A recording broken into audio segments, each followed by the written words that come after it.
once again, hello. You Hello. are listening to Rabbit Troop Sucks. And Mike and I have always been universally terrible at introducing ourselves. So I am Paul, and the person next to me is Mike. This is Mike. And we have our first guest We have a on guest. Rabbit Troop Sucks. Our long friend, Lamar Sutton, is joining us to talk about our movie choice, Ping Pong Summer 2014.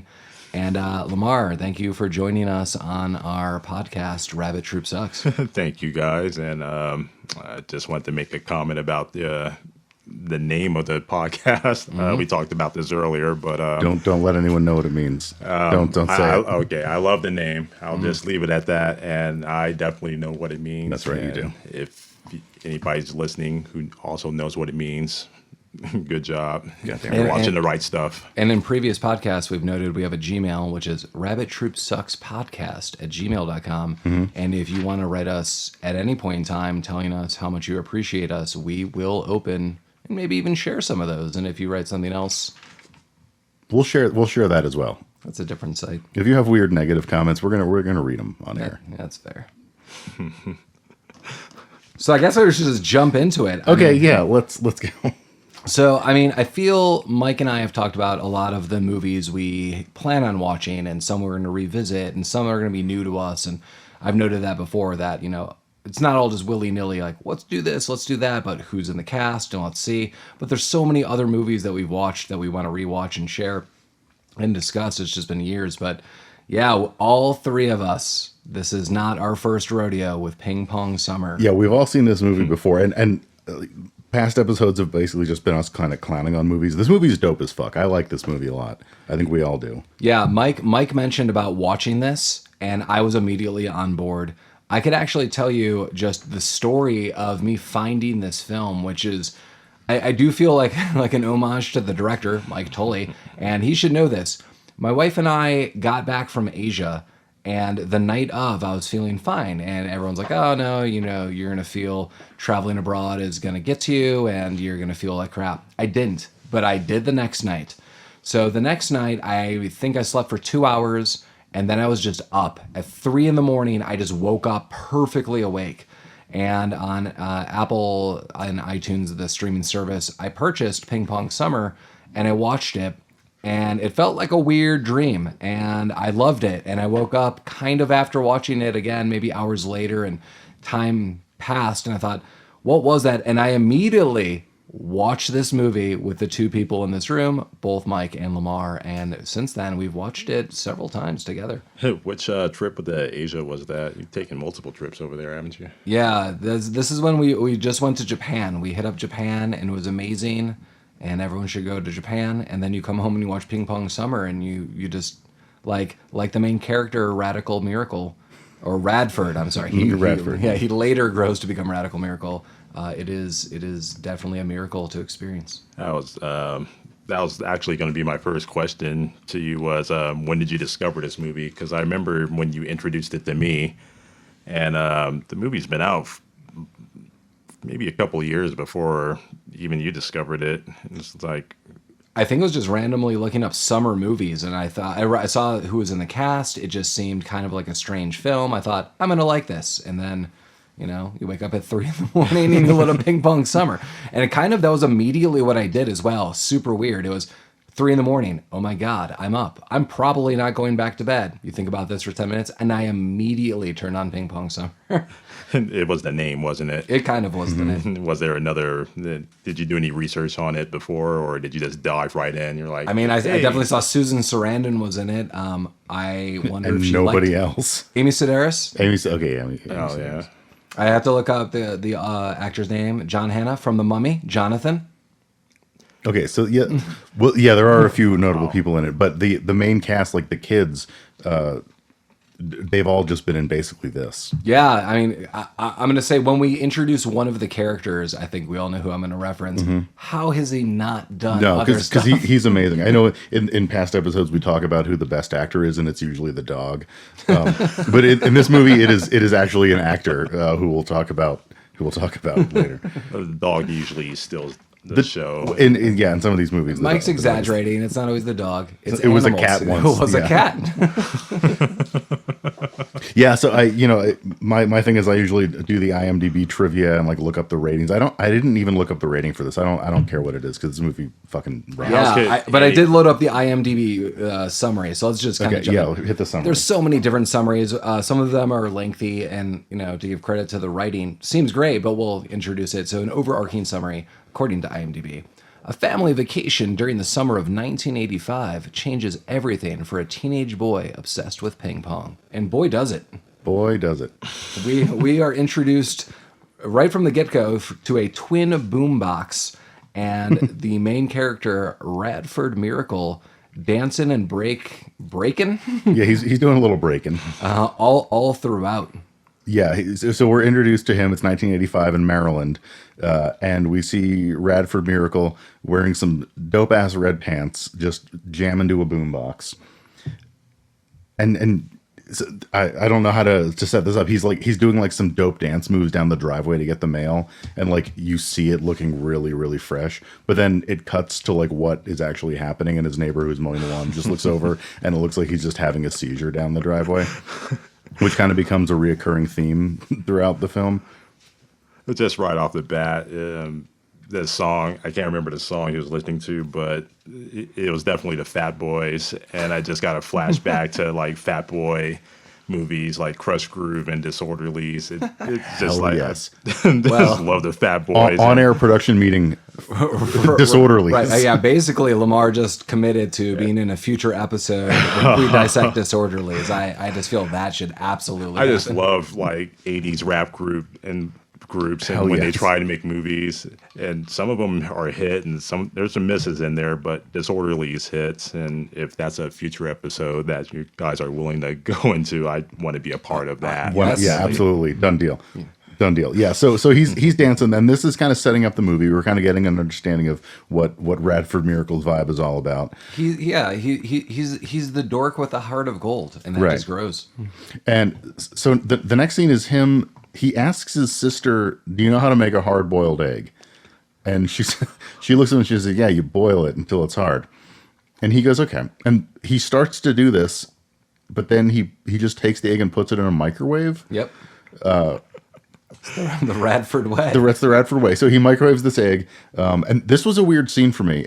He microwaves the egg, and then he takes it out of the microwave, and it's really hot, and he runs it under some water, as you do, and then he peels it, and he bites into it, and like the yolk explodes all over his face and burns him. And my question is, because this is not really mentioned again throughout the movie, did the actor like burn himself, and they had to write this in to explain why he had a burn on his face, or was this just like a random scene? Wow, I never noticed that. He did have a burn on his Yeah, the first few scenes in the movie, he does have a burn on his face, and it's not really brought up. It seemed like it was played off kind of I don't know. Wow. No, I totally follow. I actually made a side note that I thought a lot of scenes in this movie are kind of strange and awkward, but somehow also relatable. And every time I think this, and I think this is why I like the film, I think the director is inserting some kind of weird autobiographical moments. This happened to me when I was, on a vacation with my parents, and I just, before that vacation, I burned an egg in my face. But I totally agree with Mike. This specific scene I also thought was just kind of strange. Yeah. Have any of you guys ever put an egg in a microwave? I've never done that. Nor have I. That sounds scary. I would never do it, but I think the results would be exactly what was featured in his movie. Probably. It's just hot, burning yolk all over your face. I don't want that. I also, as Paul knows very well, hard-boiled eggs are my least favorite food Yeah. substance. I also suggest that maybe after this we just, take a drive to Denny's and just request it. We could probably get this for money. That's great. You can microwave some eggs. Maybe Sneezanna's there. She can microwave you a plate of cheese. That's a throwback to something that happened 20 years ago that none of you were here for. So Lamar was, though. All of that sounds terrible, and I don't want to be a part of it if you do that. I was served a plate of microwave cheese. Okay. So anyway, we're watching a movie here. I can't read my handwriting again. I mean, the real quick jump is the parents come home. Yeah, and they're going on a vacation. So we get John Hannah is the dad. So I best know him from Jonathan as from the Mummy series, and then we get Leah Thompson from Back to the Future. Leah Thompson as I don't know, however old she is in this, like a 40 or 50-year-old woman, she looks exactly like how Leah Thompson does in old lady makeup in Back to the Future. Like they Yeah, had they that nailed right. it. Yeah, they did nail That's it. a very accurate description. It's we recently watched Back to the Future as well. That's true. We did. Yeah. It looks exactly as you described. And so the parents are like, ah, no, they kind of shuffle it off. And they're like, they come back and it's from the hospital. And the doctor's like, oh, here's some face cream. And Rad is, pretty upset. Like, we're not going to go on this vacation. But the father assures him, we will be going on this vacation. And you just got to wear this cream on your face and you'll be better off. And, everything's going to be great for the summer. We get a hard cut to the entire family, including, I think actually, my favorite character on the side, my B character, is Michelle, the sister. The sister's great. Yeah, she's great. And so it's Michelle, Rad, and the parents, and they're listening to Casey Kasem's American Top 40. And we get this real sad sack of a story. Yeah. Well, first of all, they're driving to their vacation to Ocean City, Maryland, in a police car because the father is a state trooper, and he explains it as he's saving a tank of gas by not taking their own vehicle. Yeah, they're just essentially like on duty. Right, He's yeah. driving. It's like, if someone needs help, we'll help them. But other than that, it's just cheaper this way. The kids are embarrassed. But yeah, there's the Casey Kasem is like, he's narrating a request that he's gotten for a song. And it's this long, sad sex story about this guy who like broke his neck jumping into a quarry or something. I don't remember. With his brother. With his brother, yeah.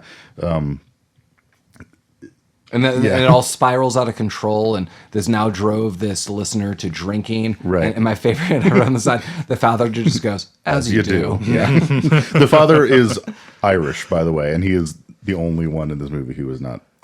I also wrote on the side on a lot of my notes, cool dad along the way.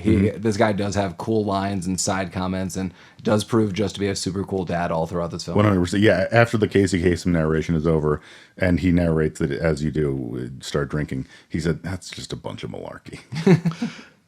Does anyone find it weird that he's just kind of not really out of place, but he's just a weird Irish police officer dad in this weird Maryland town? It just seems kind of odd. It does, yeah. I mean, it's fine. He's kind of quirky as a character. Irish people can be police officers. I mean, I feel that's like a stereotype in there somewhere. But yeah, like it's never mentioned. It's never played off as like a gimmick or anything. He is just an Irish guy who is married to a American This woman. movie's filled with a lot of quirky characters, and he just seems to stand out more just from the Irish accent alone and just what he does. This is just a family from a small Maryland town that goes on a vacation to another. Well, it's not really a small Maryland town, but they go to a vacation in another Maryland town, and here's this Irish police officer. Mike did say his mother has a timeshare in this exact town that they go to. So yeah, Ocean City. She does go to Ocean City. The timeshare I'm not clear on. But they might, or they used to. I don't know. But I've never been invited. I am 100% willing to go to this Ocean City, and we could just do a follow-up podcast. Yeah, we could podcast live from Ocean City. Well, we already wasted it because this would be the movie to do live from Ocean City. We could watch it from our hotel rooms again. Do we have a different feeling? Yeah, maybe. How does it affect the vibe? I love little cities like that. I don't care. I would definitely do that. Definitely. I do write all along the side. I would, like, no joke, I would 100% go to the city. It looks super fun, and especially thinking, Rad is, like 15 years old or 14, or I think he's 15, or that's kind of noted, roughly in that age, that there's so much fun stuff. They're going to arcades, there's mini golf courses. I mean, that all unfolds as the movie comes, but being that age, it just seems like there was a ton of cool stuff. So if you were in a family, take them to the ocean, go get some weird food that we see later on in this. Yeah. It's also kind of fun. This movie takes place in 1985, and I feel like they just filmed Ocean City as it is today without any kind of alterations, but it looks like it's from 1975 potentially. But so what you're saying is, like, Stranger Things could just like bank on this. Like, we're going to save billions. They of wouldn't need to dollars. build a set. Yeah. They could just do it there. Nice. Yeah, most of the East Coast, like in Maryland, New Jersey, Delaware, I think it all just still looks like that. It's the perfect depiction of what a director from what movie? What year was this movie made? 2014. Yeah, what he thought 1970s would look like through 1985 lens.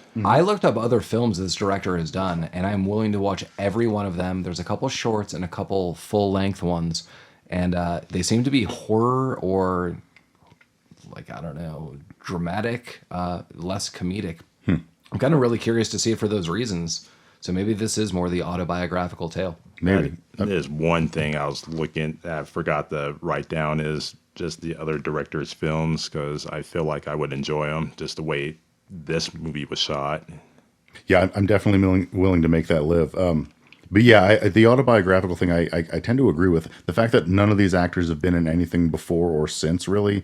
The girl love interest, which we'll get to later, she is actually from the city, or Ocean City, Maryland.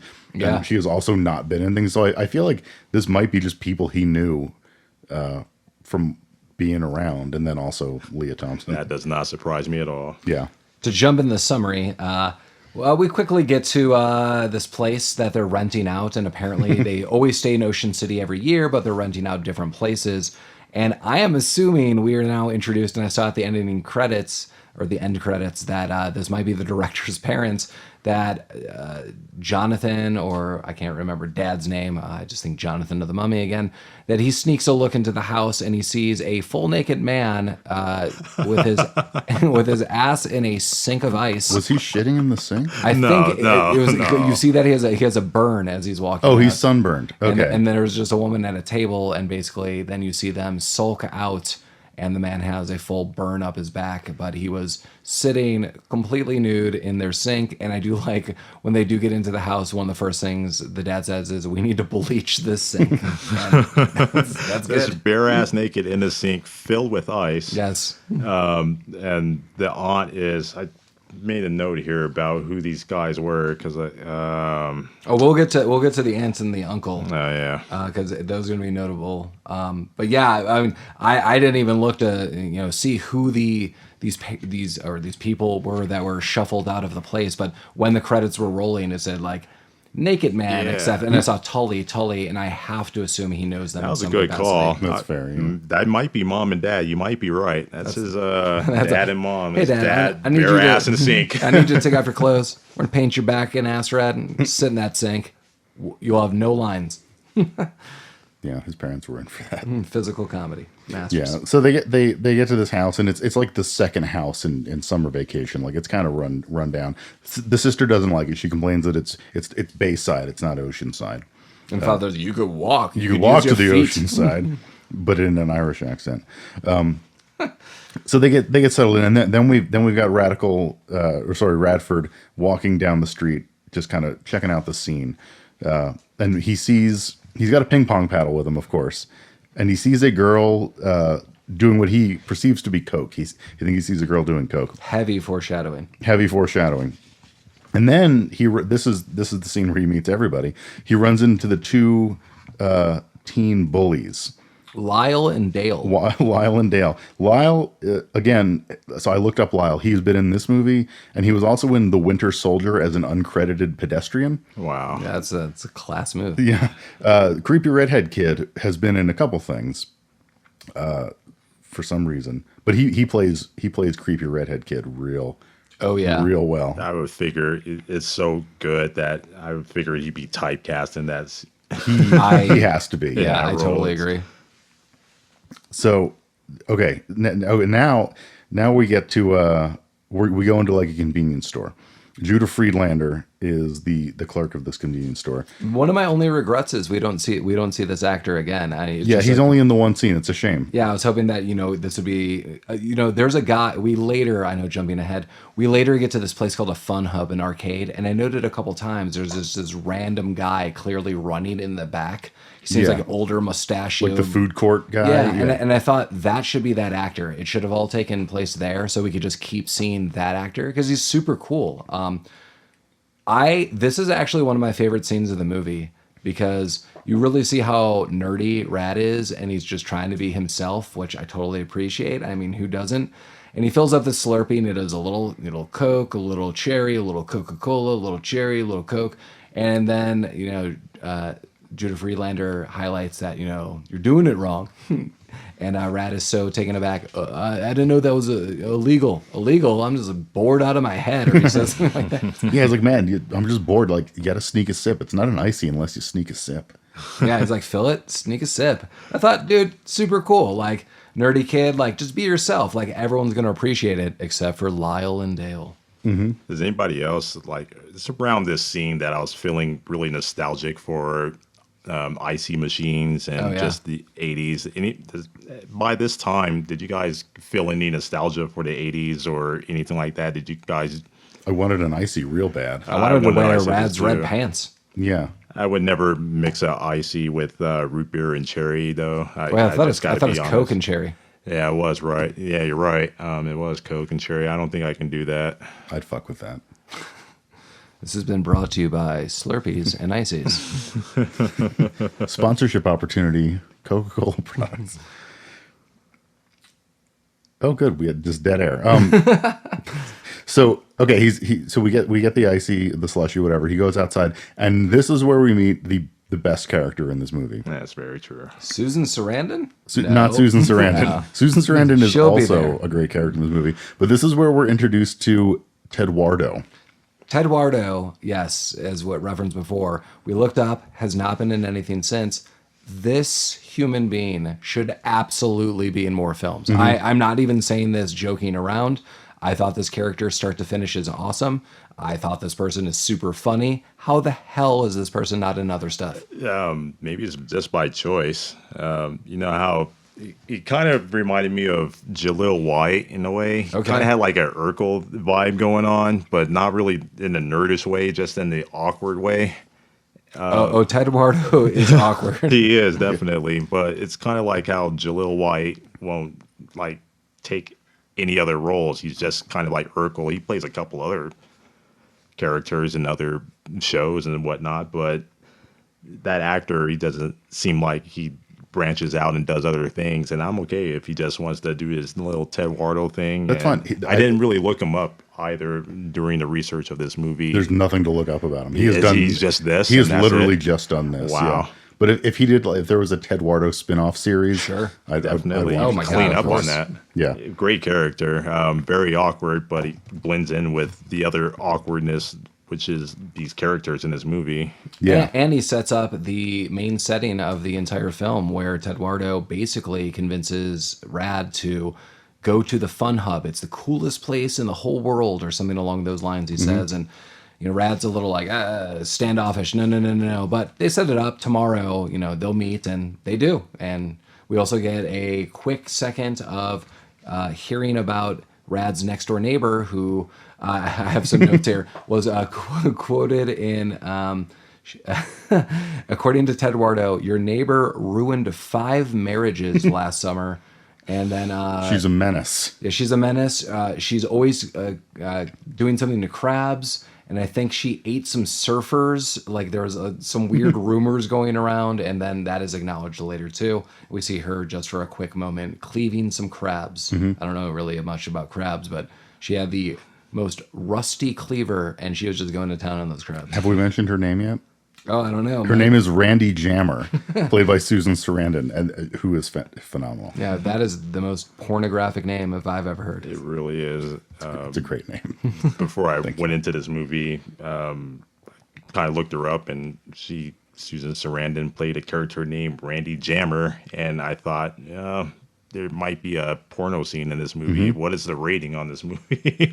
What is the rating on this movie? That's a very I do good not question. know. I'm going to look this up. It's got to be PG. There's nothing.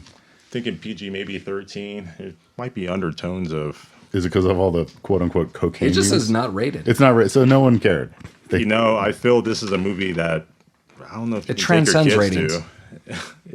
It's a playful summer movie. There's Yeah. nothing hard in it. There's no nudity. There's really no profanity in it that I remember. No, there's just a couple super weird remarks throughout this film. There's just a few. Suggestive. Yeah. Dale really comes to mind when I think of who's saying the weirdest Yeah, stuff in this film. Dale's got some action going on. But it's an open movie. I think anybody could enjoy it. I agree. But we get to the next day and boom, we're going to the fun hub. We need to take each other's cues better. Yeah. We're at the Fun Hub, and Radford and Tedwardo are who are they? I don't remember. My notes are sketchy at this point. I don't know who they're talking to. They're talking to each other because Tedwardo has a boombox. Oh, no. Later on he does. This is when Rad has the boombox. Yeah, so Rad's got the boombox, and they're talking about they both like rap music. And Rad asks Tedwardo, like, do you rap? And this is where we get the Tedwardo rap. Yeah, Tedwardo goes into a rap sequence. Which I'm not going to do for you listeners. Well, I do want to read one line. I couldn't catch all the lyrics, just, I'm writing notes. Mm-hmm. But it was noted, do you like rap? That was said from Tedwardo or Teddy to Rad. And Rad's like, yeah, of course. Do you? And Tedwardo goes into this fresh rhyme. And part of the lyrics of course I do. I catch the goo. I don't know what that means, but when it all does end, and to confirm what I just said, Rad just goes fresh. Yeah, I didn't catch that lyric, but it's a do I rap? Did you just ask? Of course I do. I catch the goo. Oh, that is awesome. And then I missed the intermediate line, but the last one is spray it all over your face. I don't know if that's awesome anymore. Well, this is now why it's not rated. That's why it's not rated. This is the NC-17 moment. It was a good rap. It was great, yeah. But yeah, and then the response from Rad was fresh. But this is also where Tedwardo shines and gives this recount of his father, who recently was in this rap battle. And it was like, oh, of course I like rap. My dad breakdances, etc. My dad's got this killer boombox I need to show you. Oh, that's so cool. And Rad's super impressed. Yeah, my dad just got into a breakdance battle recently, but he had to bust out a windmill. The bus driver said he won in everything. And my God, if that was ever filmed and that was a deleted scene, the director just needs to revisit what's going on here. Please. I am saying this as a huge fan of this film. Any extension to it would be amazing. Paul, you quote this to me every other week. What? Listen, I should have wrote down word for word what Tedwardo said to Brad. His description of how his dad won this breakdancing tournament, just completely awesome. I wrote down. Let's see if I can find it here. Something about doing a windmill while having a cigar in his mouth and busted out a windmill, and that sealed the deal. Even the bus driver said so. I imagine the scene like an old Street Fighter game, those people are doing stuff in the background. So if it was, imagine instead of Street Fighter, two people breakdancing, just the bus driver continuously giving you the thumbs up, like do it, ultimate power. It's one of those scenes where I don't need to see it if the description is just better than what's happening. I want to hear the description more. And Tedwardo, he describes it perfectly. This is a great scene. It is. He just trails off telling it, and Brad's like, "What?"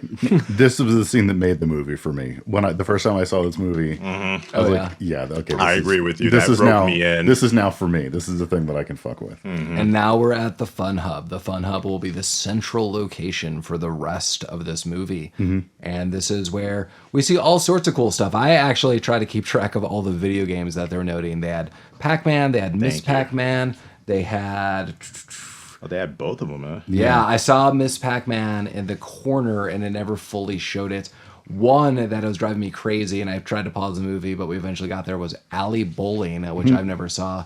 There was Commando, which totally was a flashback. There was Burger Time. There was all sorts of fun games. Clearly a ping pong table amongst all of these video games, and this sets up the Ping Pong Summer theme of this film.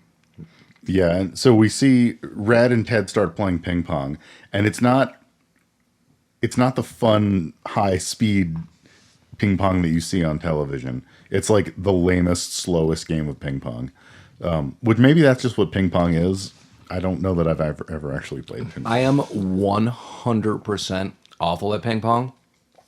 My wife's grandmother was apparently amazing, and one of her neighbors was an ex-ping pong athlete. No joke. Wow. And he told me, on the side once that he went up against my wife's grandmother on a couple occasions, and this was an Olympian in ping pong, and said she was really good. Like, I thought that was awesome. That is and awesome. I kept telling this person, I am terrible at ping pong.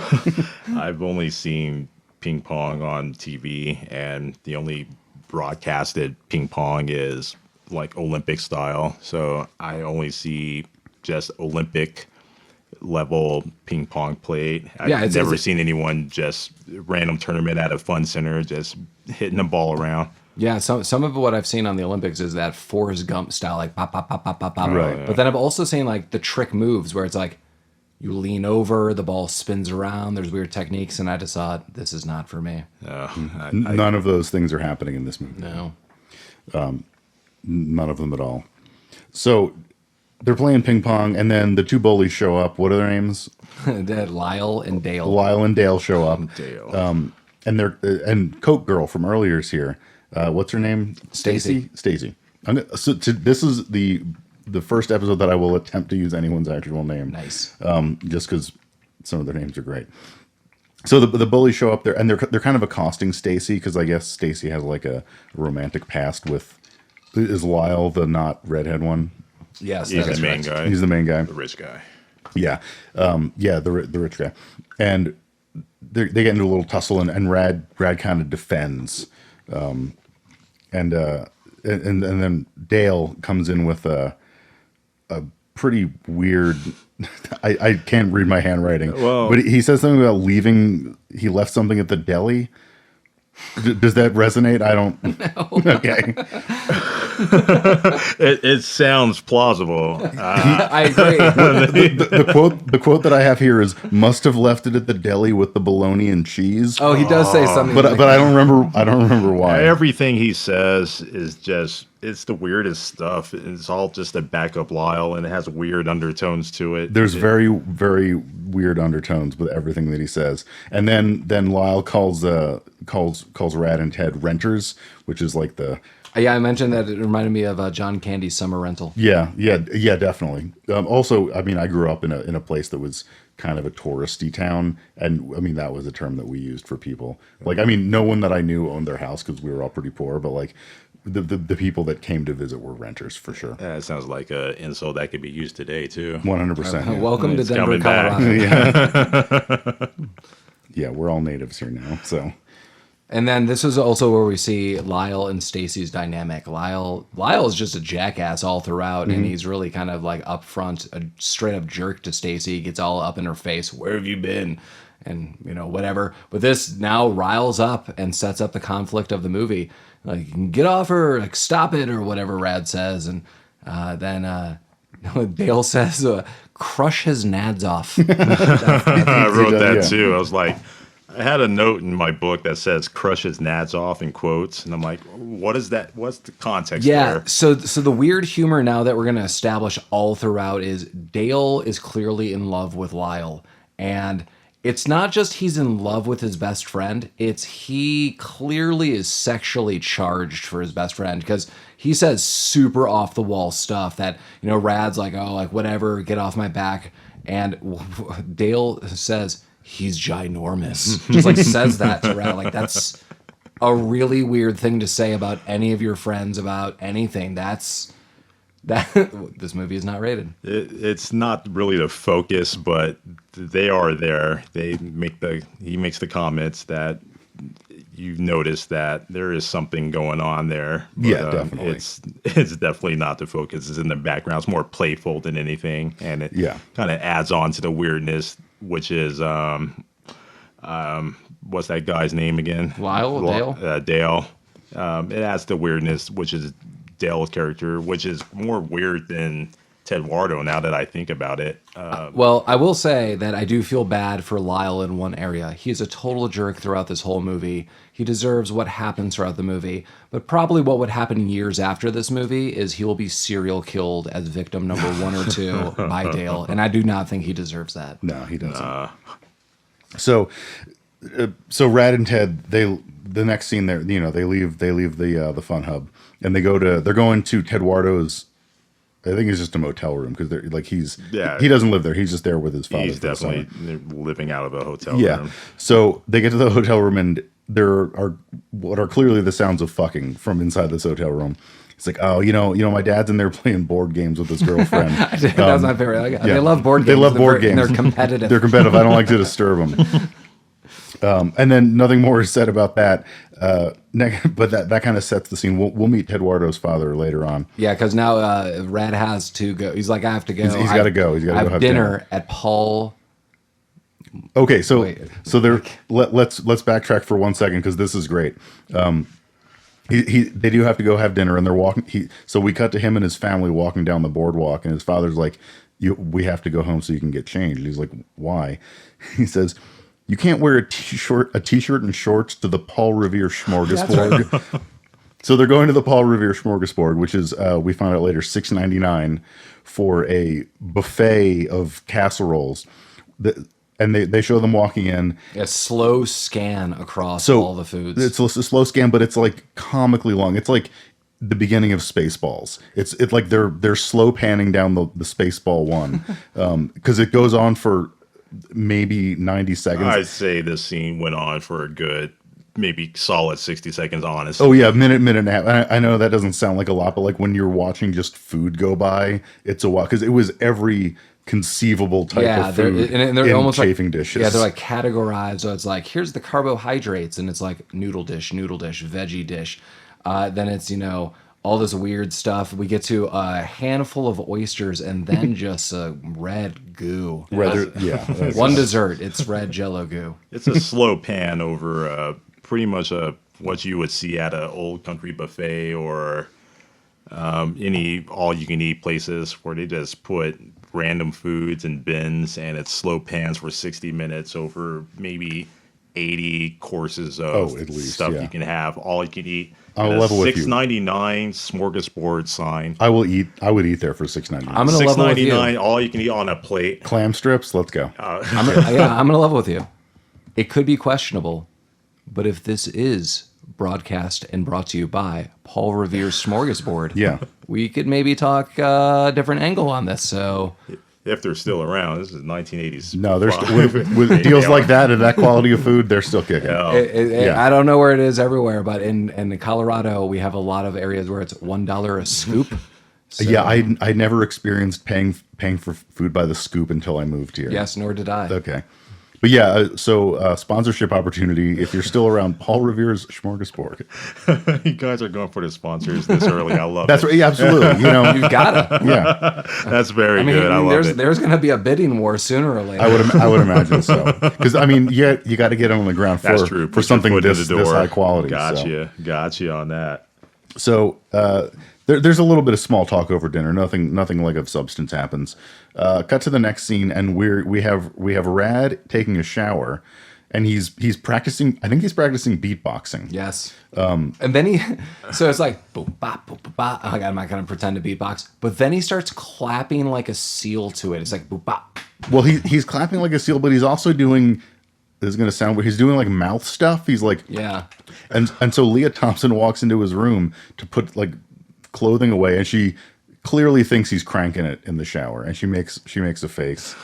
We've seen this trope in movies. Yeah, before, yeah, where exactly, yeah. You think someone's jacking off in there. But it was just a kid clapping in the shower. I mean, Right. He just he's practicing. And this kind of brings it back. It's like this, like, I don't know, misdirection humor is fun because there's not a lot of profanity or anything like this. I mean, clearly this is an American Pie. This kid's not having sex with a pie, various other things. It's more wholesome, but I really think Dale brings a new element all throughout this film. I mean, he is the creepy shadow in the background.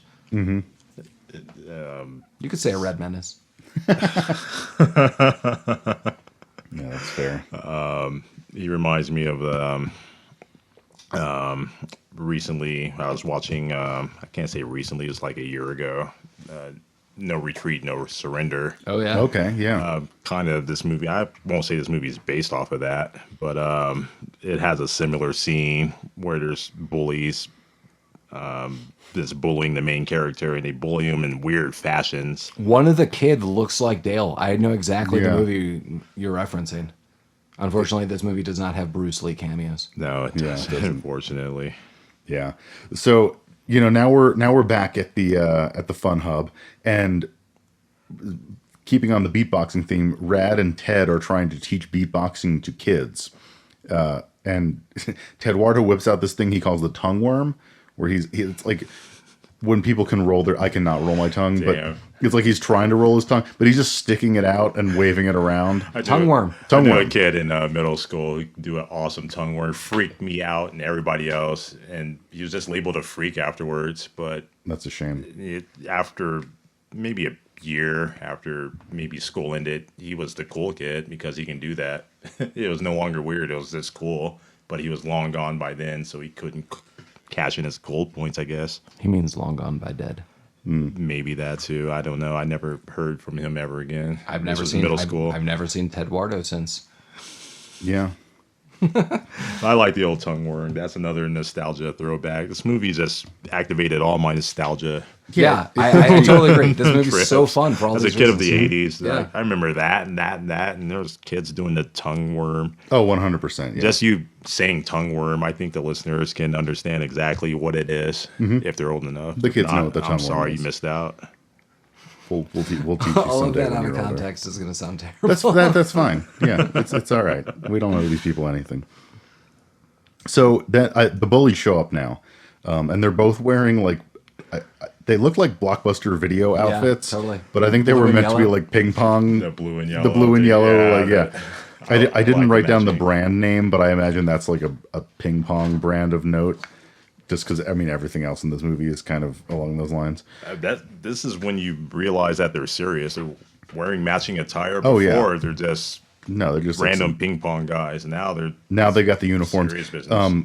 Dale's the redhead. I will ask every time I see his name. He's wearing the ping pong uniform as well, but he's also wearing like sports goggles for some reason.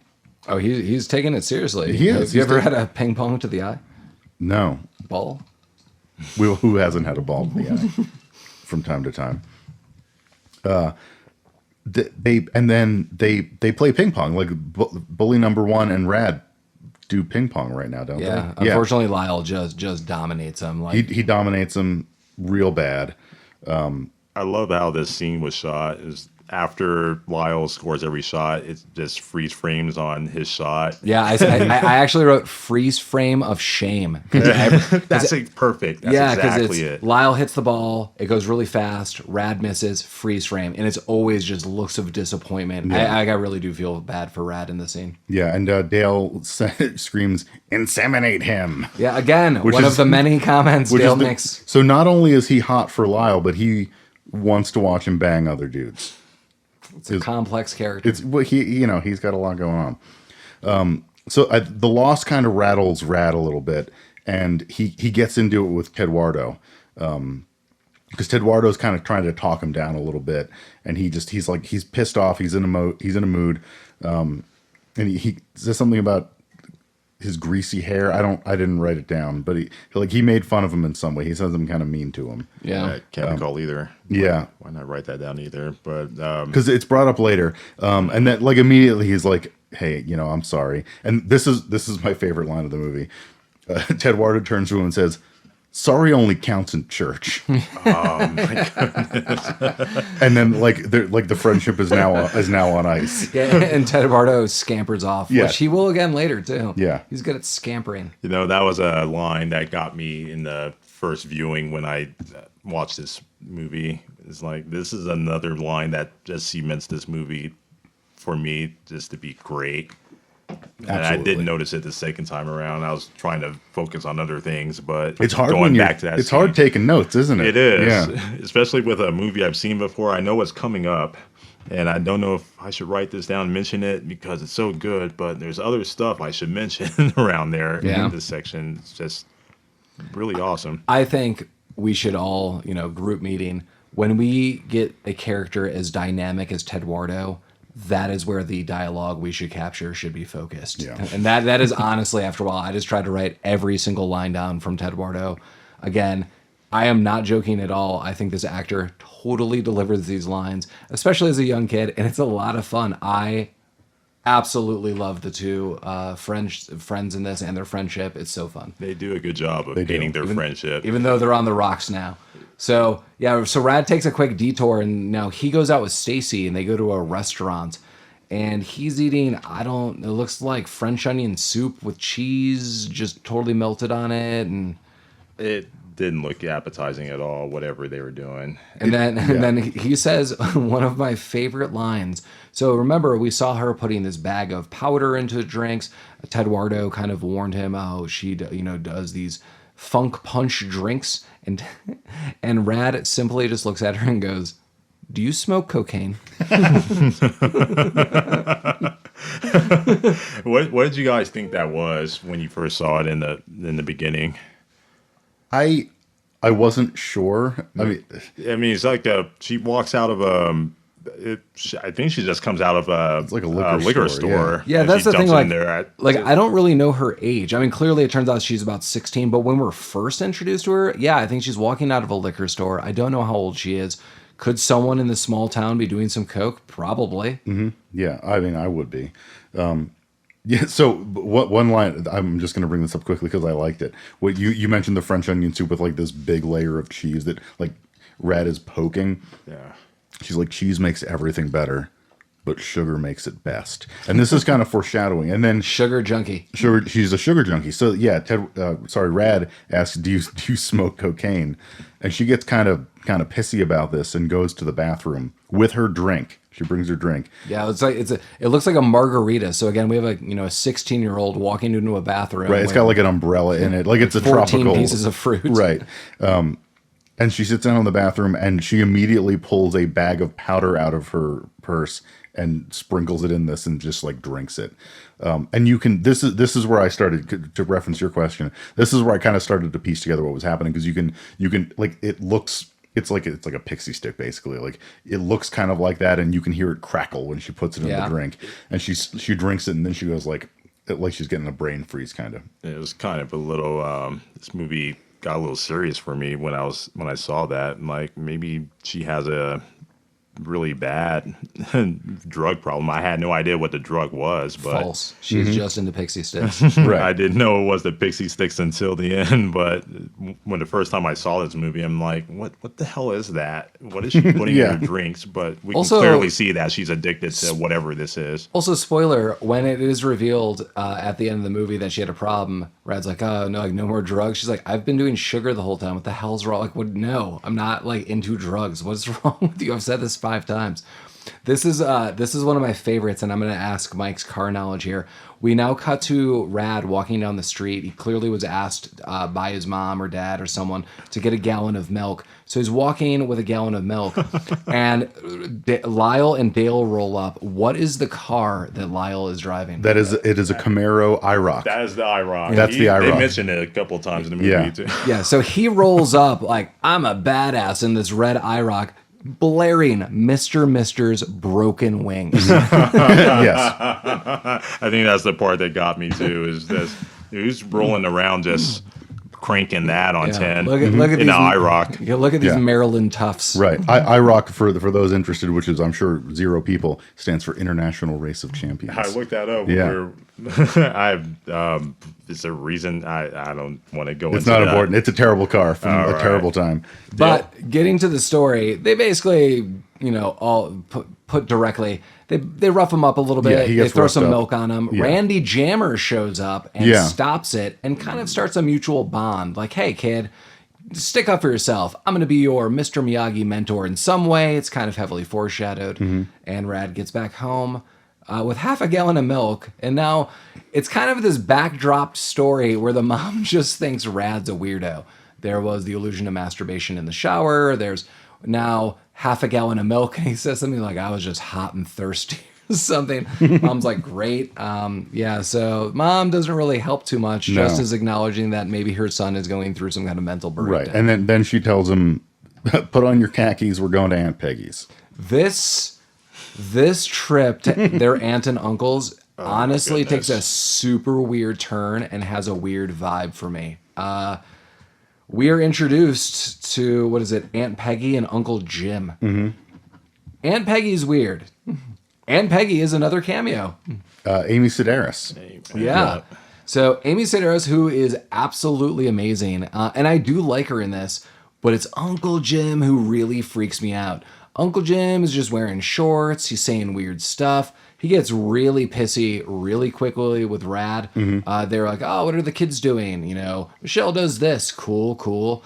Rad's been playing ping pong inside. Inside? Like, why are you playing a game inside? You know, you're at the beach. This guy, but he really honestly looks angry. I mean, he looks very angry. Like, he looks like, hey, you just met some dude. He's 7 or 8 drinks into this. You said something he doesn't like, and now he's giving you that glare, and he might rough you up. He really is freaky. And then later, after they have their crab broil, the uncle is talking to Michelle on the side, the sister, and he's kind of like weirdly flirty. He's like, hey, babe, like, you know, your aunt and I, we have the bed outside or inside, and you know what that's for. But I have this bed outside, and I'm moon tan, and I have a blue sheen to this. Right, and he's kind of like rubbing his nipple while he's doing this. Yeah, it's super weird. So my favorite line from Uncle Jim was when they first walk up. They basically live in like a shack on the beach. And so Uncle Jim walks up and like mouth kisses Leah Thompson. And then like as he's saying hi to everybody, he goes to Rad and says, "Oh, look at you! You're all grown up. Well, not physically." I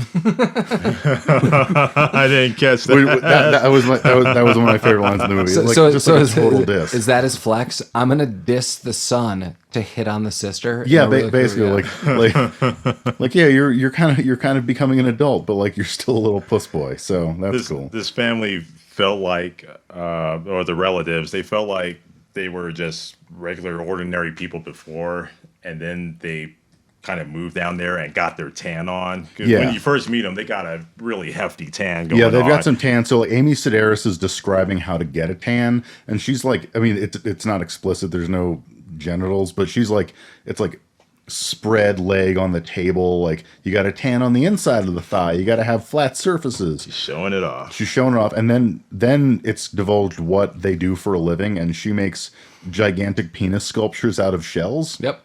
So that's how they make their money, so that Uncle Jim can get his blue sheen outside. I know I didn't look this up in trivia. I am wondering if Amy Sedaris actually made that, because doesn't she have one of her books focusing on crafts? Yeah, that wouldn't surprise me at all. That's awesome. Yeah. I hope that's the case. We all do. She just takes hers a little more seriously. You know, everyone's got to have a hobby. So now I guess that next scene, we kind of cut to Rad is looking for Tedwardo because he wants to apologize. So he goes to the motel, knocks on the door, and this is where we get to meet Tedwardo's father, who says 3 words. He says "nah" 3 times. Yeah, that is correct. Yeah, but he's amazing. I don't really know what he's got this huge like dope ass afro and like awesome sweet, mustache. Yeah, like that ties into the sideburns. Right, it's like the sideburn into the mustache kind of thing. And he's like, "Hey, is Teddy home? Nah. Do you know where he is? Nah. Do you know when he'll be back?" And he goes up an octave. Nah. As he's shutting the door. That's I looked him up. He's a former NFL player. Is he? Awesome. I have no idea what team he plays for or who he is, but I just looked at him. He's like, he played some football. I'm like, but that kind of is the reaction that I would expect out of a football player. Yeah, I like that. Just during an interview. So whatever. Nah. Yeah, so Rad figures, he's probably at the fun He's hub, at the fun and hub. he is. Yeah. And I like this exchange. It is, I feel this kind of is pretty accurate for their age. Tedwardo clearly sees from the corner of his eye that Rad's walking up and, kind of slouches down. He's playing pinball or something. And Rad's, "What's up? Sorry. Sure. Okay." Like, it's really kind of clear, like, we each like each other. Like, how do we get over this? And so Rad, says, "I'm really sorry I made fun of your hair. Your hair is crazy fly." I had that underlined. You won him over with just that. Yeah, and And a gift. And a gift, yeah. And now we get into the friendship montage. That led into a great montage. It did. I liked it. It was a good montage. I can't. I wrote "Friends Forever" as the song that was played. I Yeah, don't it know was- the name of the It song. was something Friends Forever, and then it was integrity, loyalty, I think honesty, Yeah. and then Friends Forever. And it's this huge montage with that song that some of the lyrics I picked up on. But this, Lamar, you highlighted this earlier, and this totally makes me think I would totally enjoy myself if I went there. They show this water park. They're having fun junk food. I mean, like they're eating like burgers and chips. There's like mini golf places. It just seems super cool that if you were kind of bankrolled for this trip, that wouldn't be necessarily too expensive. You had a reasonable amount of money. You could be doing fun things all the time. That'd be fun. This montage showed a lot of scenes from rides and games that reminded me of old school Lakeside. Oh Yeah, definitely. It for anyone who like in Denver, Colorado, Lakeside, it's just the amusement park to go to. It's 100%. been around forever.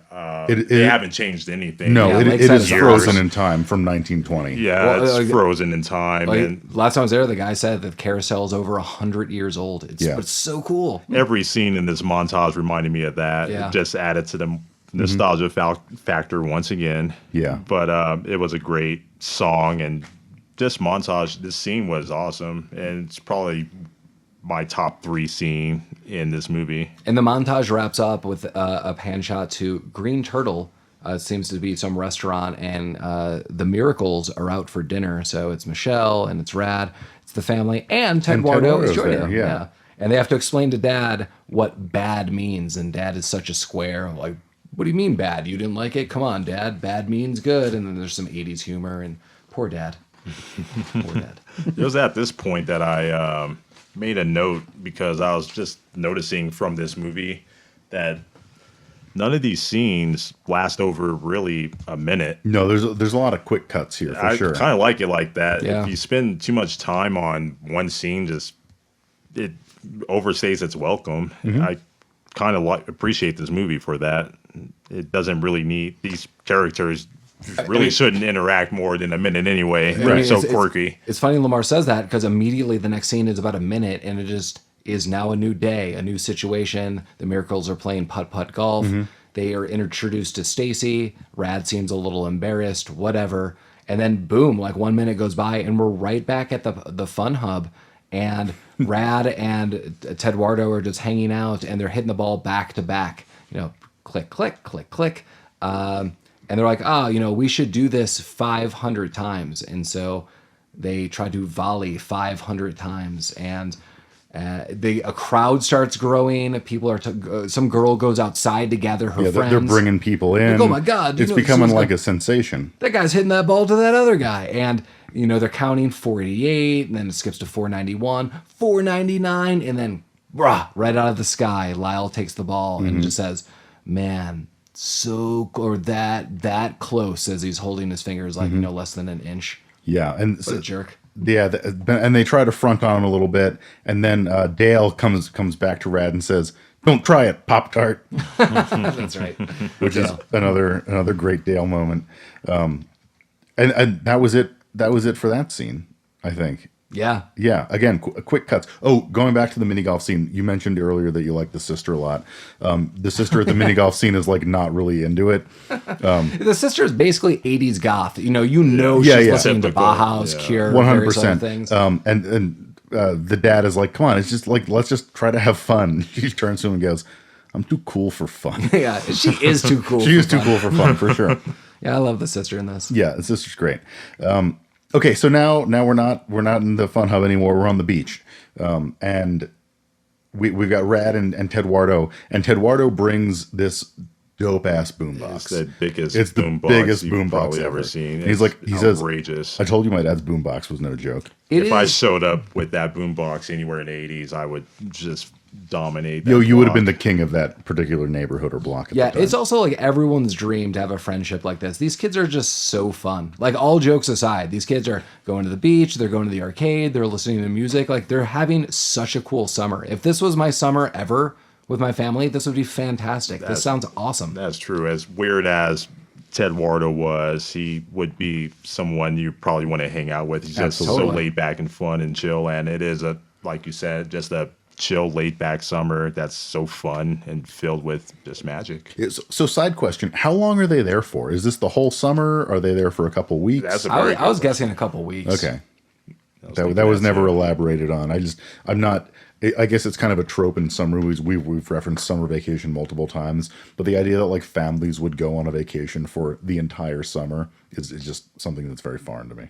So while we're on the beach, we get Stacy rolling up, and she brings up her cousin Rhonda, and Rhonda is basically being side set up with Tedwardo. Stacy and Rad's relationship is interesting. That there's some flirtation, but what's going on? She's sometimes with Lyle, etc. But they're invited to this weird youth dance club that they'll later go to. Well, I like that Rhonda looks at Tedwardo and goes, "Dress to impress." Yeah, it's generous. Well, it's conservative to say that she's being set up with Tedwardo. She shows up and is immediately like fucking horned for Tedwardo. Like she gets one look at the student and is like, we're gonna bang later. That sounds. Spoiler: they do not. They do not We bang. keep this movie somewhat family oriented. There we It's go. not rated though, so they might have, but they did not. Yeah, so they're at this weird club, and Stacy and Rad are at the bar, the quote unquote bar, and the quote unquote bartender, like it's just they have like soda, I think. Yeah. And he comes up, he's like, "What do you want?"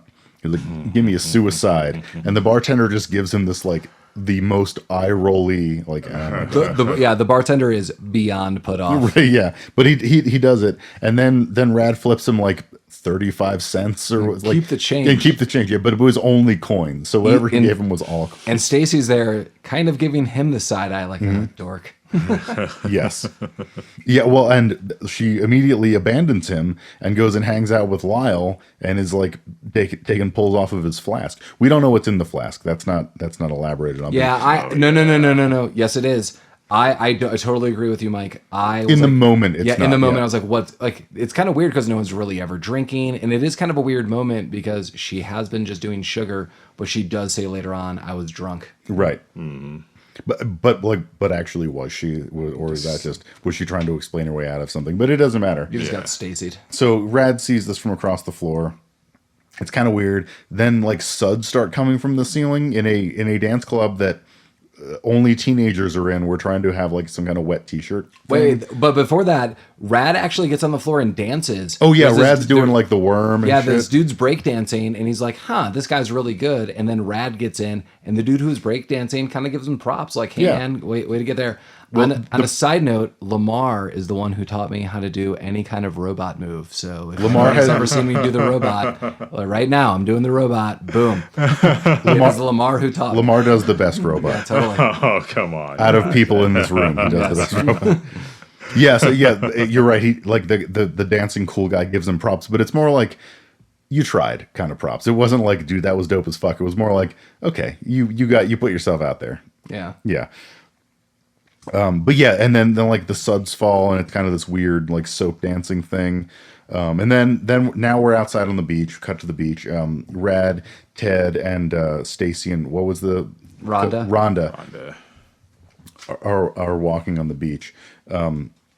Rhonda takes Tedwardo. She references that he has a tight bod, and just like pulls him off into the night. Very 80s. Very, very 80s. Rhonda.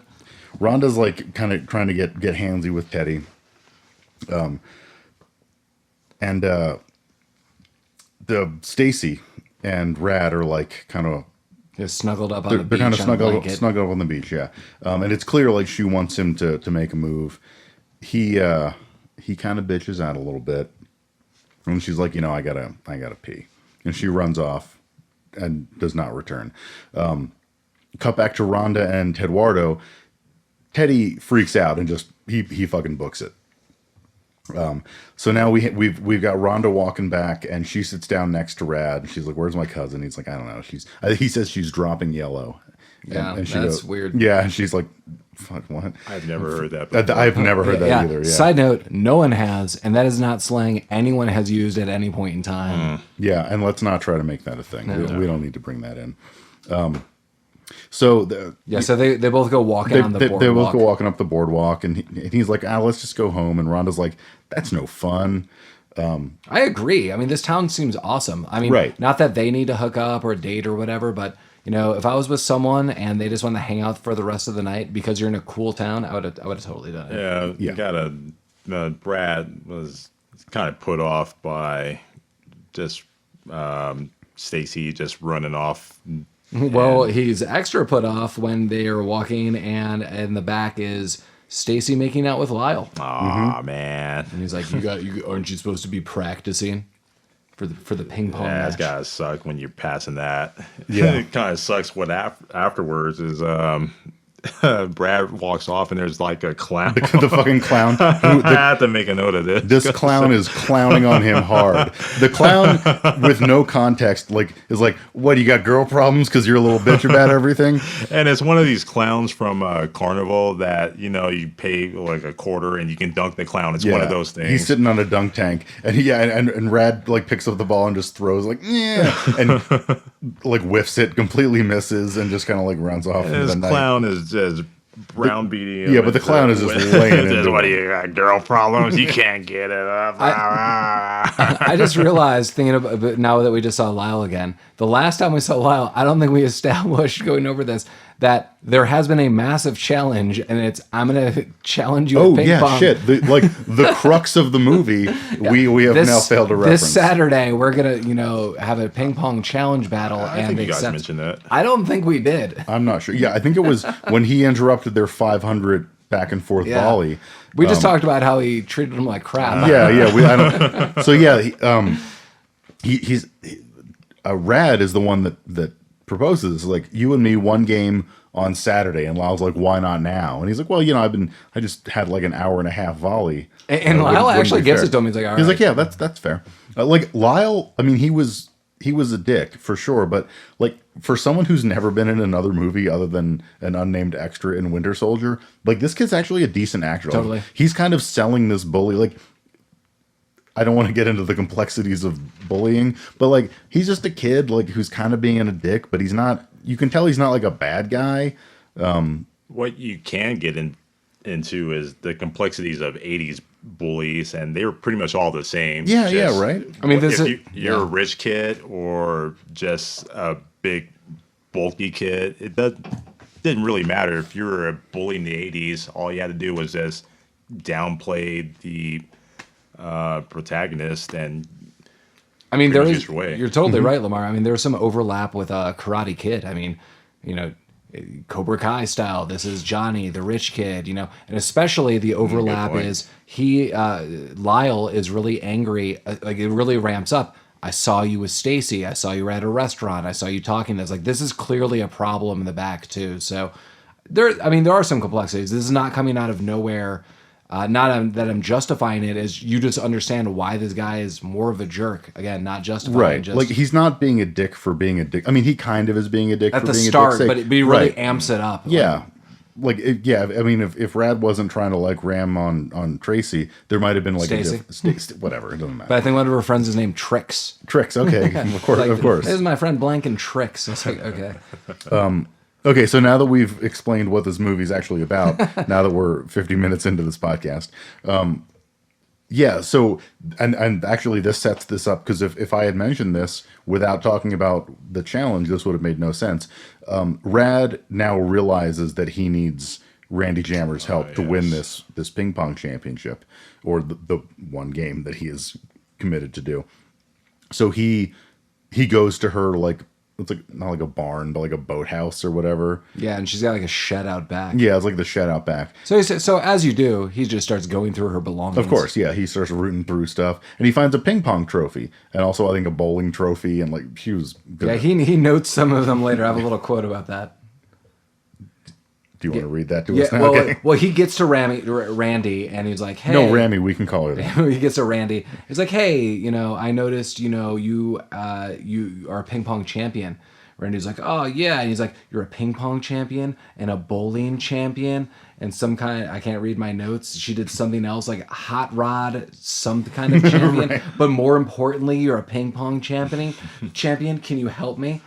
And then they just start chilling in the backyard, and you know, It's a then build up to just how much of a champion she is, Right. but really he just wants to not really use her, but he just knows her as a ping pong champion. Yeah. And that's where his focus is. I like this conversation. So Randy Jammer says, you know, I loved ping pong, but you know, if you really want to be the best of the best, you have to play all the time, and you have to train, and you have to do this, and it takes basically all the fun out of the game. That it's not who I wanted to be, so I stepped away. And Rad opens up and basically just says, I really just want to beat this guy Lyle. And she thinks about it, you know, this revenge story. And I mean, she saw the bullying that happened, and you could clearly see that she's like, you know, no kid deserves this. And she goes, one lesson is all that will take for what she says, for like To beat this little rich kid or it something. was like something about beating this dipshit or something. She clearly sees the dynamic. Yeah. Yeah, she knows what's going on, and that leads us to they go into the you know the shed or whatever, the big. And then we get a training montage. Then we get a training montage, but it starts off with her handing. So she you know, there's like a blanket over the ping pong table. She undoes it, and she hands Rad this like comically small ping pong paddle, which I don't know if that's a real thing, but obviously it's meant to be like, you know, you got to be more precise, you got to be careful. I didn't notice the size of the It was ping yeah, pong it was pad, like really. it was comically small. And she teaches them sage wisdom that honestly will get him through life. Honestly, this guy is kind of weird, being Rad, and he does weird things, and he's kind of quirky. And she says, you know, when you're thrown off your game, the biggest thing you need to know is you need to switch off and reload. You need a recovery recovery response or routine. recovery routines. You need a recovery routine, because he's going to try to, you know, razzle you, and he's going to try to knock you off. And she highlights, I really kind of like this, because she's like, this guy's all tricks, it's all flash. He's going to do smash attacks, keep it low. I don't know anything about ping pong, but everything she says makes sense, because it's more, I'm going to teach you psychologically how to beat him. This is how he's going to do it. This is all tricks. This is all parlor tricks and nonsense. If you just actually keep to this routine and pay attention, you could easily take this guy down. It wasn't really a overcomplicated teaching that she taught him either. It's just she kept repeating the same things over and over again. Yeah, it was the basics. It was, you know, like Focus. yeah. My favorite part, when she undoes the ping pong table, she only folds it down halfway, so it's like a 90-degree angle, so you can like play against yourself. Yeah, and he that makes sense. he says, "What? So I'm not going to play against you?" She's like, "No, you have to learn how to play against yourself, or you have to learn how to play against yourself And like beat yourself right. before you could beat others." And then she says, "I'm just going to sit here and drink." yeah, and there is in this montage, there are just scenes, and she has, I think I wrote like 1,000,000 ounces of beer. I in wrote one mug. 5 gallon. I feel like that's an accurate size of the mug of beer that she was drinking from. When you see like comedy scenes of Oktoberfest, and they have like the buxom German wenches Sure. like with like 45 liters of beer, that's what the she beer was style. drinking. I think it was Yeah. more than that. Yeah, like this it was comically. This is Warner Brothers. Yeah, business. Right, it was like a barrel that Yeah, she was drinking. this was honestly like 7 big gulps put into one giant glass. And then you know, the montage kind of ends, and I think we're kind of there. We're at the beach again. Oh yeah, we're at the beach with I actually like this. It's Tedwardo and Rad, and it's just kind of a nice moment where they're eating some ice cream and they're talking about visiting each other. I actually like the side moment because they both just admittedly tell themselves why they're each awkward. Tedwardo's like, you know, I don't really have a lot of friends at home. Maybe you could visit me. And Rad's like, that'd be great. It does seem like a cool friendship. I would hope they stayed in touch. Yeah. And maybe this is this director's homage to an experience that he had, and it was like, hey, friend I'd never talk to again, I had the best summer with you. But you can really tell they're like having fun. I like that. Yeah, these characters at this point in time reminded me of Napoleon Dynamite characters. Yeah, Okay, can see yeah, that. I could see that a lot. Yeah, Deep down inside, they have wholesome experiences, but they're kind of quirky on the outside. And at this moment where, Paul, you mentioned they were having their little friendship talk, I was really feeling that they were really more whole than just some quirky write-off characters. It was really wholesome. Yeah, it's like these characters are in kind of sort of improbable, like fictionalized situations, but like they have real human motivations and emotions. Yeah, it felt more human. Yeah, it this was very moment. humanizing. It's perfect. And then another humanizing moment, we have Rad with his father and family, and they gift him this dope ass Nike jacket. Yeah, they were at the mall previous. That he was eyeing earlier. Yeah, and they were at the mall previous, and they were eyeing. He was eyeing this jacket. He also tells Stacy off at the mall. Stacy's like, "Hey, what's going on?" He's like, "I can't remember all the quotes, but." He really just kind of hands it to her, and oh yeah, and his sister is like, his sister gives her the finger, and and looks at Rad. This is one of the reasons I love the sister. His sister's like, maybe you are cool, and like super sincerely, and I'm like, way to go, sister. And so and as Mike says, Stacy, says some rude stuff, and sister, being older, is protective over her brother, flips him off, says Rad's cool, and the next morning, where Mike was noting, the family gifts him this super cool Nike track jacket. Yeah. And again, another comment right here. Cool dad. Like, I heard you're doing this. I heard you're going through something. Do you want us there? And Rad's like, yeah, I totally want you there. He's like, we'll totally be there. I'm like, this is such a cool dad. And then highlights that they're going to garnish his allowance for the $37 to pay for the jacket. But up until now, I thought just the dad was real hard-nosed and just stereotypical Irish cop. I'm doing for my family. I don't care. Shut up. Go to your room. Blah blah blah.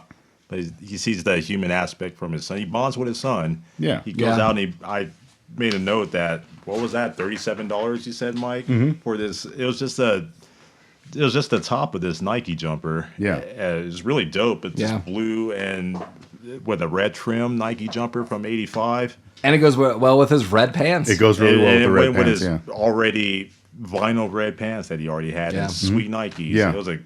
It was a nice gift. Set. Yeah. It was nice. And to give you some context for how much his allowance was going to be garnished, $37 in today's money is $100. That's a bummer. Dear Lord. Well, I guess that kind of tracks. That's what a jacket I would expect to pay for. It was just more of a bummer. Like, we got you this gift. You're going to pay for it over time. Yes, son. But it was worth it. He looked good in it. He did. He looked fresh. We're now back at the Fun Hub. The challenge we're at the back end of the movie where it is, Rad, which he has upgraded his name from Tedwardo. It's not Radford. It's Radical. Yeah. Radical Miracle. And now it's catching on. This is like Jean-Claude Van Damme and Kickboxer. Like, this guy's legend. Like, people like That's true. Think back. If we have any video game fans out there, remember he was teaching those kids to beatbox? That's like you just added 10 points to your social skill, and now you have got a whole crew of people supporting you. People love Rad. People love Rad. And so Tedwardo gives Rad the Radical name, and Rad turns back to him and says, "You're not Teddy Fry." Fry was his last name. You're Teddy Fly. That's fresh. That's fresh. And they bond over that. I want to say there was a third person that got a fun nickname. Oh, they tried to give Randy they tried to give Randy Yeah. Jammer a nickname. What was it, like the Rammer? Yeah, you're the Rammer. You're the Rammer. And she's like, I'm not. No, Yeah, nope. That's not great. And that just shuts that down. These are one of those scenes that I noted that wasn't even a minute long. That's just like, this is a nice quirky scene. Yeah, 100%. They just shoot it and bam. And I think the whole movie was kind of like that, and it blended well. Yeah. So now it's time for the showdown. Stacy encounters Rad again, and she's not. I don't know how to phrase this. Like in the rest of the movie, she's dressed in like really like 80s styles, like skirts. She looks like Rainbow Bright. She looks like Rainbow Bright the whole movie, and she shows up now and she's wearing like jeans and a shirt. Yeah, she looks more just like Just every like a normal person, not like going to the mall. not 80s going to the style. mall. What's it's like Trapper Keeper for girls? I don't know. Is that a thing? Yeah, someone please help me out here. I was going to say Trapper Keeper for girls. I was thinking of Trapper Keeper that's pink. Okay. It's someone's name. This is great radio shit. or whatever we're doing. Man. Damn. Well, someone can look that up. Yeah, on the we'll side look up. that I up. know what you're thinking. Yeah, But she also highlights that she's off the sugar. she's off the sugar. He says you look different. She's like, I'm off the sugar. And so she's off the sugar. Then he goes and talks to Tedwardo, and he's kind of like psyching him up. He says, "Do you really think I can win?" And Tedwardo just looks at him and goes, "Kinda." And this is also when Lyle and Dale come in, and Lyle's, trying to showboat, like, I'm the champion, and I have Dale write, what did he wrote? Something like smoking, as always, smoking hot. And he just says that, like, super, super off-putting, super weird. Yeah, so the context for that is they ask Rad, like, are you getting warmed up? He's like, yeah, I'm warmed up. He's like, Lyle, you're smoking hot as always. So, yeah. Then we have the game. Back to the game. Lyle, again, just like the last time, he just dominates. It's not, just a clean victory, but it is kind of, 1 serving 0, 2 serving 0, 4 serving 0. Eventually, it's something like 8 versus 3, so we don't really see this. Rad is getting a few points here and there. I do feel that keeps it somewhat more realistic. But, boom, we get Randy Jammer coming in kind of towards the end, and she gives some realistic pep talks back to, the montage of his training. As you got to get out of your head. You need to understand your recovery routine. And we finally learn what Rad's recovery routine is. And it's his breakdancing moves. That if he's got to shrug something off, he takes a breath, breakdances a little bit, and just dominates back at Lyle. And, the score keeps going up. And I don't know how ping pong works, but the way they announce it is whoever is now serving, you're up. So it's 8 versus 18 now. He's made 5 more points. And 19 versus 13, back to Lyle, et cetera, et cetera. There's a point here where I had no idea what points they were playing towards. I remember their first game they played to 10. Yeah, I don't think it was referenced until the end, but it was like 20 was the best. Yeah, I think it was 20, and Tedwardo highlights you have to win by 2. You have to win by 2. Yeah, I don't know. I don't know if table tennis is like actual tennis. Like tennis scoring is the most ridiculous That's thing in kind the of world the for me. same way in tennis and volleyball. With sports with a net like that, got to win by 2. But I had no idea what they were playing toward. I thought they were playing toward 10, and I noticed the score was like 15-3 at one point. And like, what is happening? Maybe they made up a score. Maybe Lyle was like, you know what, I'm going to beat you twice in one game just to rub it in your face. Maybe that's it. I wish they told me before, because I had no idea when. Well, that just made it more tense. It built the tension. That's true. Yeah. Also, side note, Lisa Frank was Lisa Frank. I've never heard of this I've in my never life. heard that either. I looked up Mike is Trapper making Keeper up for products. girls. I just But plug if that these in. products no do one is exist, okay. and Jesus they want to Christ, you guys! sponsor us. You could reach out to us. You guys are killing You me could tell with, us your with, product. with the Lisa You could Frank. tell us, one, that your product exists. Lisa and does Frank not come from a fever sponsorship dream of a- opportunity. I'm looking at Lisa their Frank website is now. They still make things, and some of these T-shirts kind of slap. I'm not gonna lie. Is it like a Nicolas Cage psychotic breakdown shirt that I'd wear? And by that I mean Nicolas Cage would wear that while having a psychotic breakdown in a movie. It is that, yeah. So this is one of many. It's a cat with wings. That's pretty good. Yeah, they have a lot of fun designs. So All right. everyone, Lisa Frank, We're maybe learning a something sponsor. today. All right. Did you guys not have this out here? I feel like Lisa Frank was the thing No, I I was was aware of. just when I said Trapper Keeper for girls, when I was looking that up, I just got pink Trapper Keepers. Yeah. So that's well, all that's we had what Lisa was Frank Trapper made. Keepers. But they had like fucking angel cats on it. and Oh, shit like that. nice. Yeah, and It's- dolphins. They have a lot of we just dolphin had- heavy brand. We just had pink Trapper Keepers for them. Yeah, I guess that's it. All right, so Well, anyway, as we left my off fun with fever dream. Radical Miracle, Yeah. he then gets into the groove and just takes it over. And I mean, step by step, he wins. And at the end, you see that he's up by a point, and that's where Tedwardo highlights to Stacy that he needs to win by another point. And through a series of actions, kind of skipping around and summarizing, Lyle gets the advantage and knocks the ball really hard, does that smash hit, and the ball flies off the table. And in a saving throw, Rad jumps and hits it, and Lyle's so cocky, he walks off. And as he turns around, too late, the ball that Rad hits back and scores that winning point. And Rad wins the game. Yeah. Rad earned his name, his keepsake in this Maryland town. Oh, sorry. I want to backtrack because I have this in my notes, and we just have to touch on this for a second. You mentioned Nick Cage Fever Dream dope T-shirt.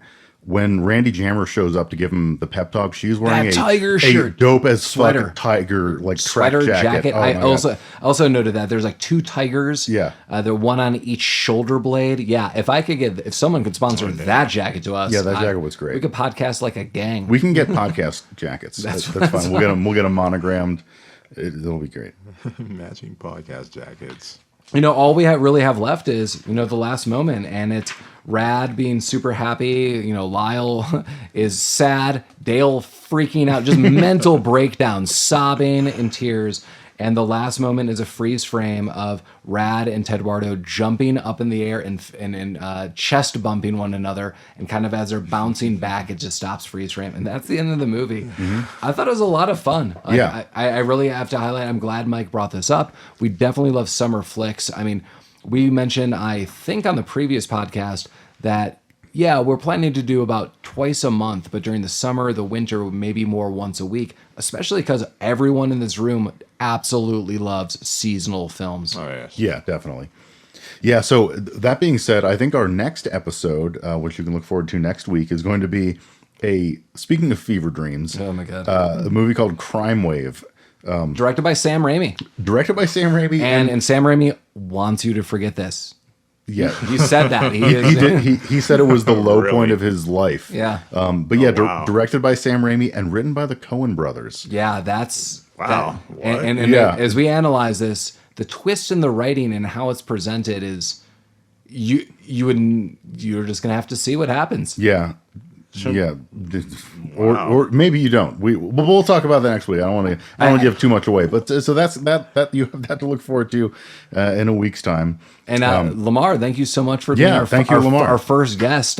With this said and done, are you going to be joining us again? I love what you guys have done here. Yay. That's right. We talked about this for a while. We have been talking about this for a while. I'm glad it's coming to fruition. It's actually happening, and I like the analysis of movies that we've watched. We just go through movies is what we do. We go through them. And we never talk. We talk about them, but we don't put them on podcasts. And I feel like that's long overdue. And I'm glad it's happening. And I really like what you guys done here, and I would love to be a part of it.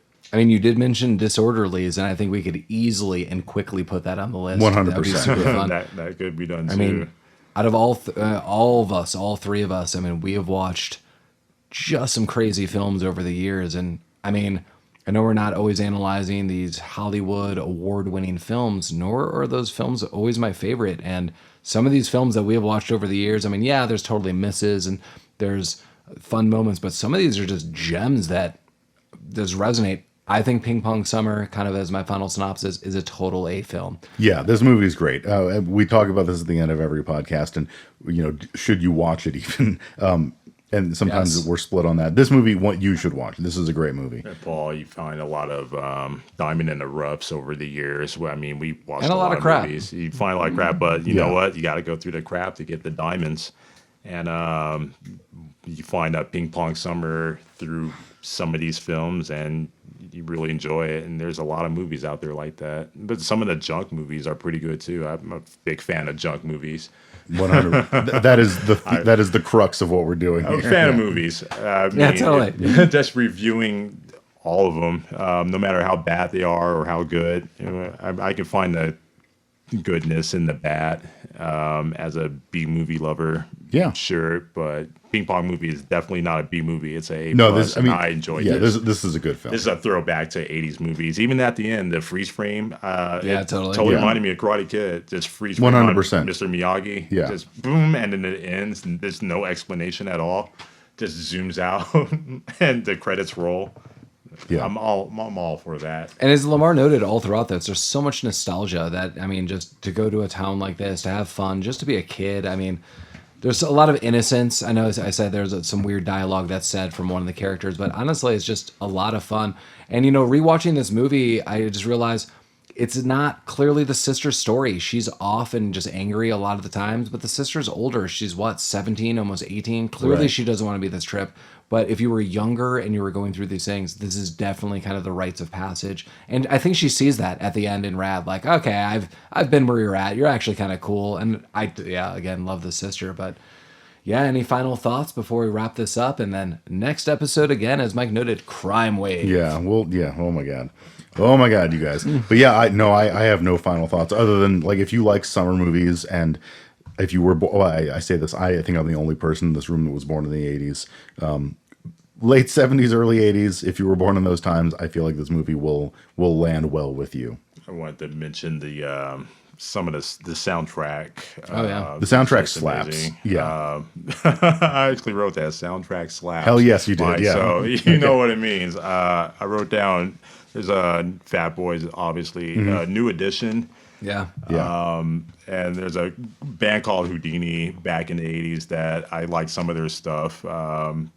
If you're ever looking for an 80s soundtrack for just some low-level R&B and hip-hop, I do recommend this movie soundtrack. 100%. And this movie in and general. Mr. Mr. Always Mr. Definitely. Yeah. This felt like this is the perfect throwback movie to a 80s kid when growing up in the 80s. Yeah, 100%. Took me back. Yeah. I mean, unfortunately, we can't end in a freeze frame because it won't land with the listeners. But I mean, as close as to that as we can come. Feel free to write us. Write at us. rabbittroopsuckspodcast@gmail.com or visit us at rabbittroopsucks.com. Yeah, we own rabbittroopsucks.com. Who would have thought that happened? Love the name once again. Yeah. Well, just like Mr., we're going to take these broken wings and tell you that Rabbit Troop sucks. Thanks for Rabbit having Troop me, sucks. guys. Absolutely. Thanks for being here. Yeah. Again. All right. All right. Rabbit Troop sucks.